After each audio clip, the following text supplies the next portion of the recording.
Hello guys, here are the new products of Royce in Tokyo Airport, Narita.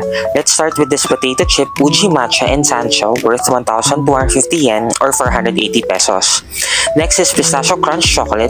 Uso talaga yung pistachio ngayon, so ito yung tsura niya. So it's a bite-sized chocolate and pistachio. Price is 1,200 yen or 460 pesos.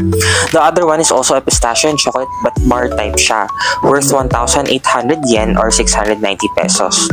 And of course, their usual Nama chocolate, so they have dark chocolate, milk chocolate, white chocolate, and they have this new one, it's mint chocolate. Not a fan, sorry, but this one guys, the Uji Matcha and cheese white chocolate. Very interesting to try that. Champagne and milk chocolate, matcha chocolate, then their original chocolate. All priced at 1,125 yen or 430 pesos, but additional 100 yen or 40 pesos yung Uji Matcha and cheese. They also have this matcha almond chocolate worth 1,450 yen or 550 pesos. The next section is their bar chocolates. Lahat ay worth 1,800 yen or 690 pesos. First one is a fruit bar chocolate. Ang laman niya ay strawberry, mango, cranberry, banana, and nutty puff chocolate. O diba? Ang dami.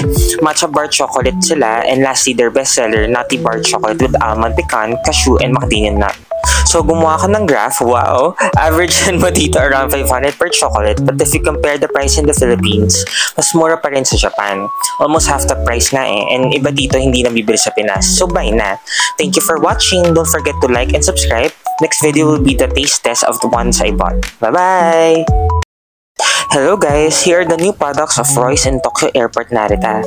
Let's start with this potato chip Uji Matcha and Sancho worth 1,250 yen or 480 pesos. Next is pistachio crunch chocolate. Uso talaga yung pistachio ngayon, so ito yung tsura niya. So it's a bite-sized chocolate and pistachio. Price is 1,200 yen or 460 pesos.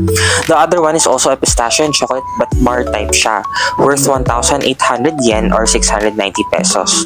And of course, their usual Nama chocolate, so they have dark chocolate, milk chocolate, white chocolate, and they have this new one, it's mint chocolate. Not a fan, sorry, but this one guys, the Uji Matcha and cheese white chocolate. Very interesting to try that. Champagne and milk chocolate, matcha chocolate, then their original chocolate. All priced at 1,125 yen or 430 pesos, but additional 100 yen or 40 pesos yung Uji Matcha and cheese. They also have this matcha almond chocolate worth 1,450 yen or 550 pesos. The next section is their bar chocolates. Lahat ay worth 1,800 yen or 690 pesos. First one is a fruit bar chocolate. Ang laman niya ay strawberry, mango, cranberry, banana, and nutty puff chocolate. O diba? Ang dami. Matcha bar chocolate sila, and lastly their bestseller, nutty bar chocolate.